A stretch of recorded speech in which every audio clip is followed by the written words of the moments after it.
The Silent Watchers. My name is Thomas Reed, and until a few months ago, my life was as ordinary as anyone's. I lived in a modest one-bedroom apartment on the outskirts of the city, close enough to the bustle but far enough away to escape the noise. I worked as a project manager at a mid-sized tech company downtown. The job paid well, though it wasn't particularly exciting, and the monotony of spreadsheets, meetings, and deadlines had become a comfortable routine for me. My apartment building was old, one of those brick structures from the 1950s that had been converted into modern units, though not without its quirks, creaking pipes, drafty windows, and the occasional blackout when the power grid strained. I didn't mind the quiet life. Most evenings, I'd come home, fix myself a quick dinner, and either watch TV or read. I wasn't much of a socialite, though I had a few friends from work who'd occasionally pull me out for drinks. But for the most part, I enjoyed my solitude. It gave me time to think, to reflect on life, and in many ways, it allowed me to disconnect from the pressures of my job. My neighbor, Mrs. Granger, was the first sign that something was off about this place. She was an older woman, probably in her late 60s, with thinning gray hair and a hunched posture that made her appear frail, though her sharp eyes suggested otherwise. I would often see her standing in the hallway, staring out of the small window at the end of the corridor as though she were waiting for someone or something.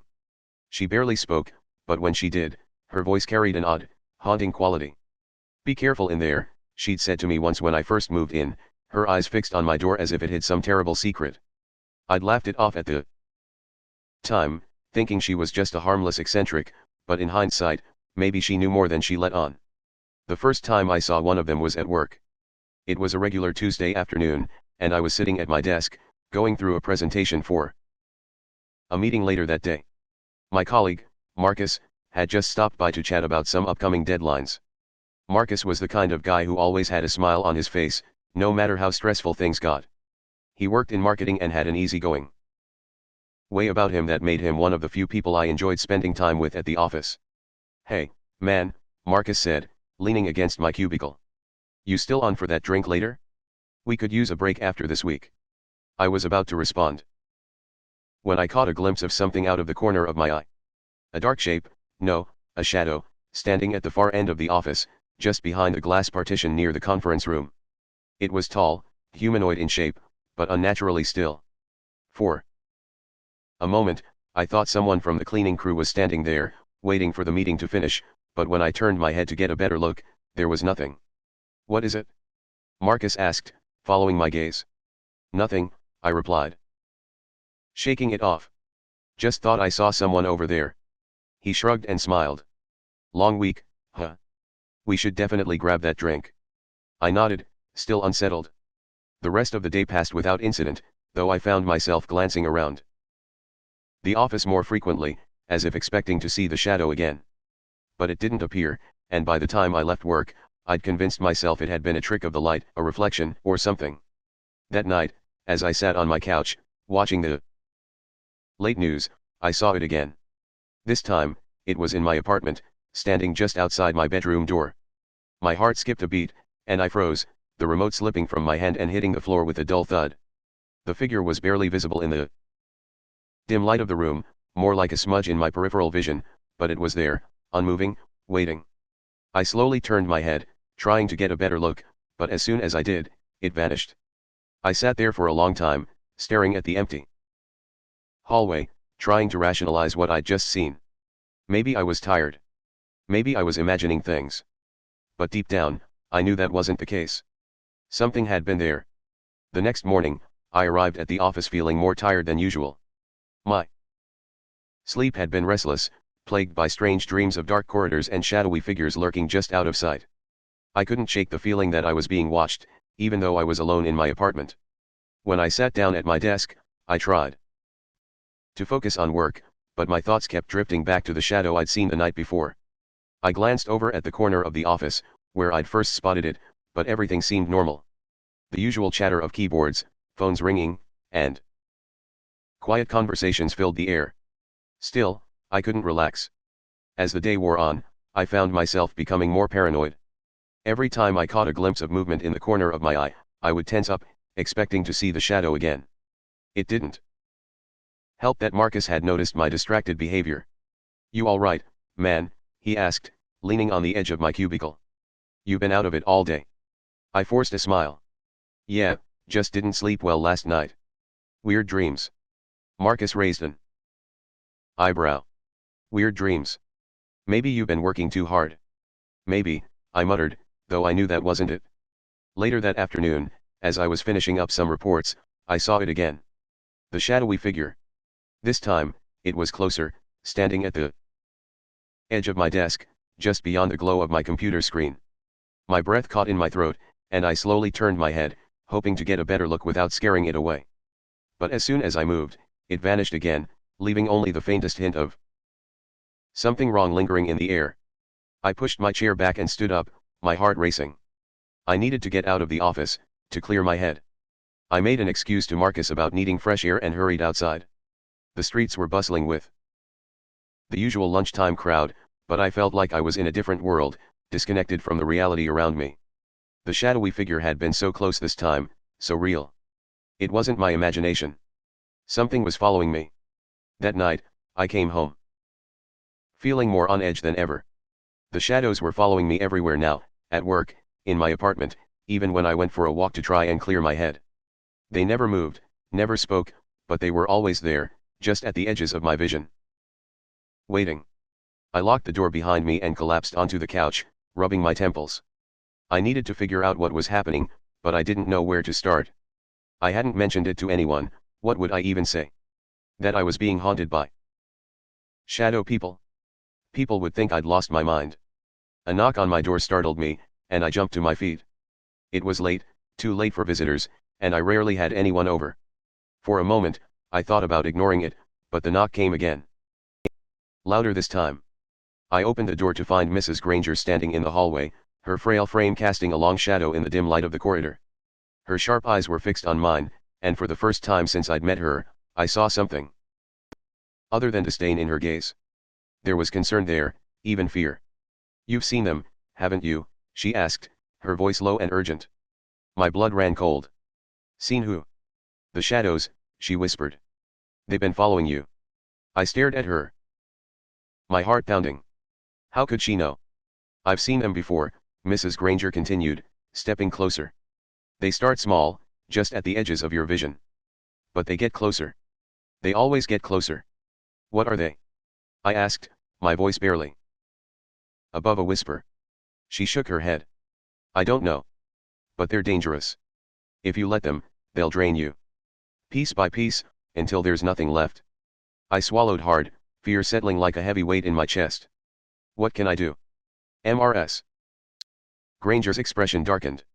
"I don't know if there's anything you can do. But whatever you do, don't acknowledge them. Don't try to confront them. That only makes them stronger." After my conversation with Mrs. Granger, I knew I couldn't just sit around waiting for the shadows to consume me. I had to find answers, and if no one else was going to give them to me, I'd have to figure it out myself. I spent the next day researching everything I could about shadow people, paranormal phenomena, and anything remotely connected to what I was experiencing. I scoured online forums, read articles, and even visited the library, hoping to find something, anything that could explain what was happening to me. Most of what I found was inconclusive. A mishmash of urban legends, personal accounts, and pseudoscience.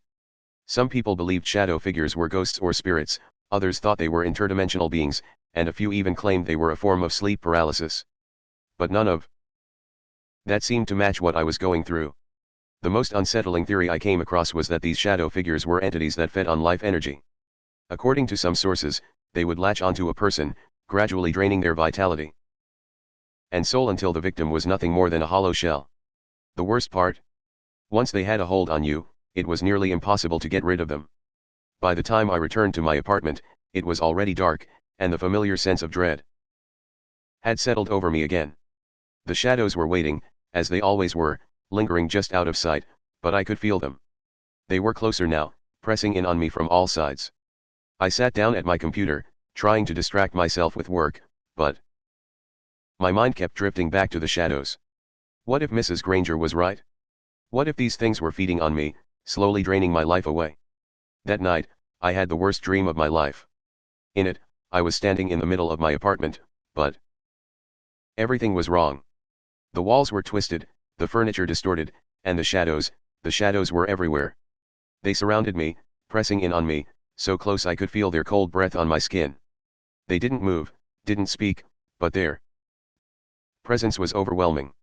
I couldn't breathe. I couldn't move. I was trapped.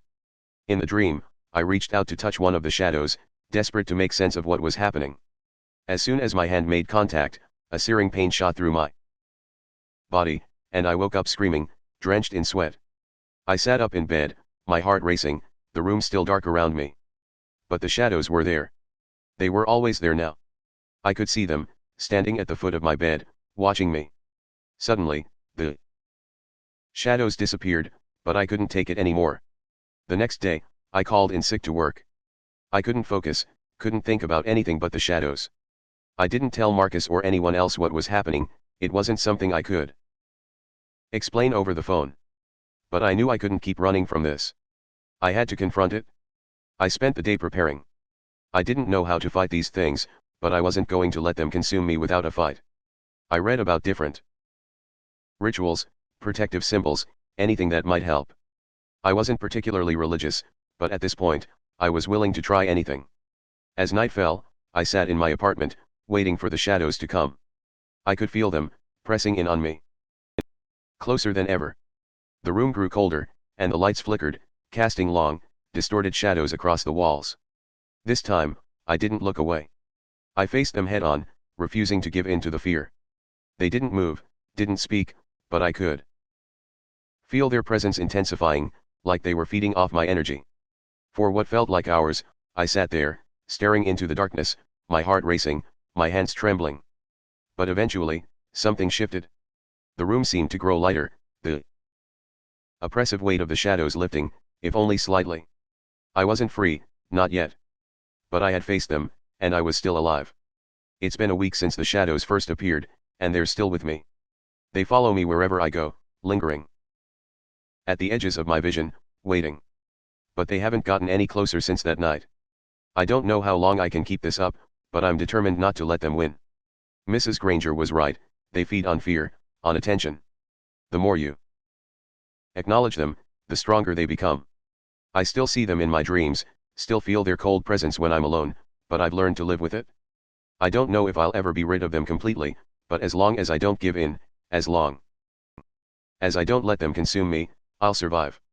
At least, that's what I kept telling myself. That night, something felt different. The air in my apartment was colder than usual, even though it was the middle of summer. It clung to my skin, thick and damp, like the air had taken on a weight of its own.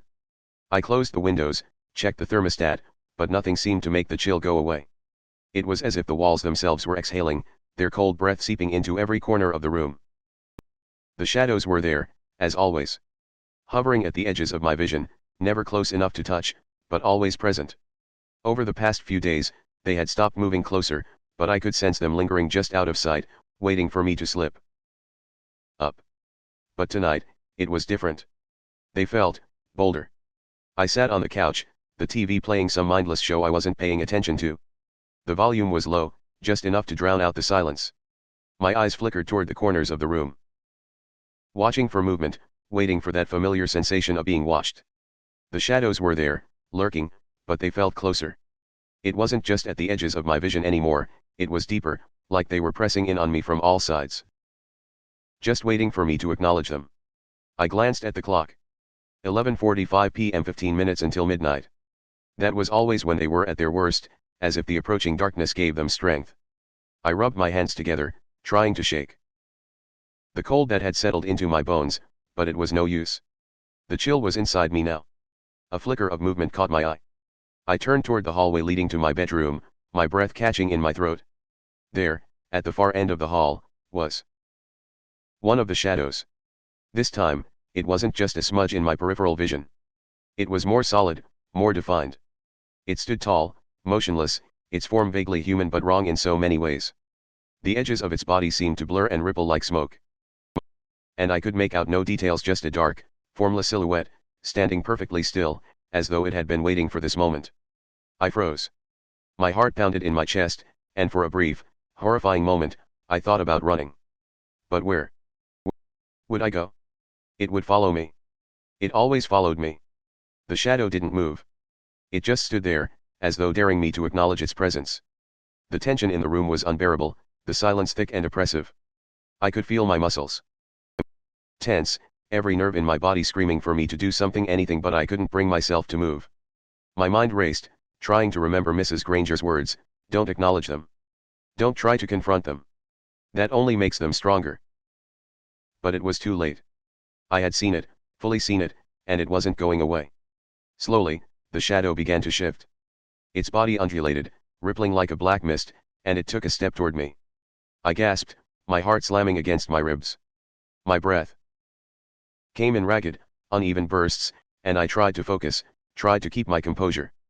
But the shadow was coming closer now, deliberately, each movement slow and deliberate. Its presence was suffocating, the air growing thicker with each passing second.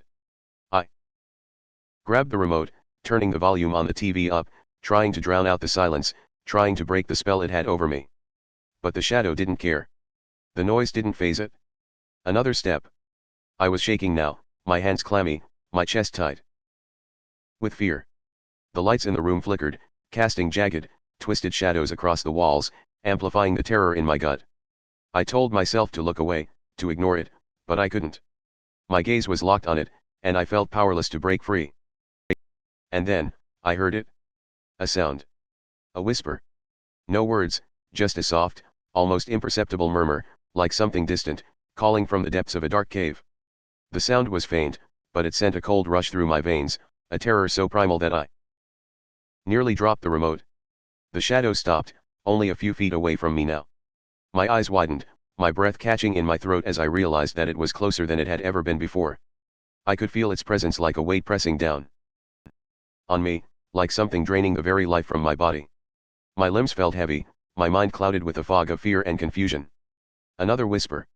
This time, closer. I clutched the arms of the couch, my knuckles white, my entire body trembling. The shadow loomed over me now, its form darker than any night I had ever known.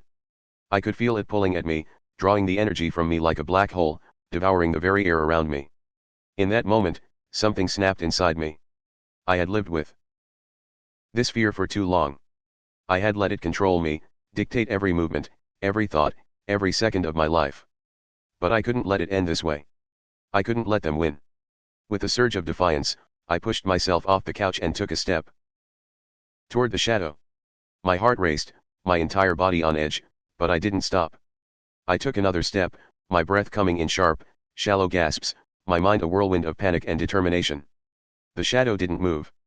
For a moment, I stood there, inches away from it, the cold radiating from its form seeping into my skin. I could feel its presence wrapping around me, suffocating me, draining me of everything I had left. But I didn't back down. "You don't get to take me," I whispered, my voice shaking but firm. The shadow shuddered, its form rippling like smoke in the wind. The lights flickered again, and for a brief moment, I thought it might disappear, dissolve into the darkness like it had so many times before. But it didn't. Instead, it retreated. Slowly, its form began to fade, shrinking back toward the hallway, its edges blurring into the shadows that lined the walls. I watched, breathless, as it dissolved into nothingness, leaving behind only the cold, empty silence of my apartment. I stood there for a long time, my heart pounding, my body trembling with exhaustion and fear. The shadow was gone, for now. But I knew it wasn't over. It's been a few hours since the shadow retreated, and I haven't seen it again. But the apartment still feels cold, colder than it should. The lights are on, the TV is playing, but it feels like the shadows are watching me from every corner, waiting for the right moment to return. I don't know how much longer I can keep this up. The shadows have been draining me, piece by piece, and I can feel it. I'm not the same person I was a week ago. I'm weaker, more tired. The weight of their presence presses on me constantly, even when they're not there. But I'm still here. I haven't given in. And that's something. As I sit here, typing this, I can't help but glance at the darkened corners of the room. The shadows are still there, lingering, but they're keeping their distance for now. I don't know if I'll ever be rid of them completely, but as long as I keep fighting, as long as I don't let them consume me, I'll survive. At least, I hope I will. For now, that's all I can do, live with the shadows, face them, and try to hold on to whatever is left of me. Because I know one thing for certain, the shadows never really go away. They're always there, just waiting for the moment when I'm too weak to fight back. And when that moment comes, I'm not sure what will happen. But until then, I'll keep going. Even if the shadows are always watching.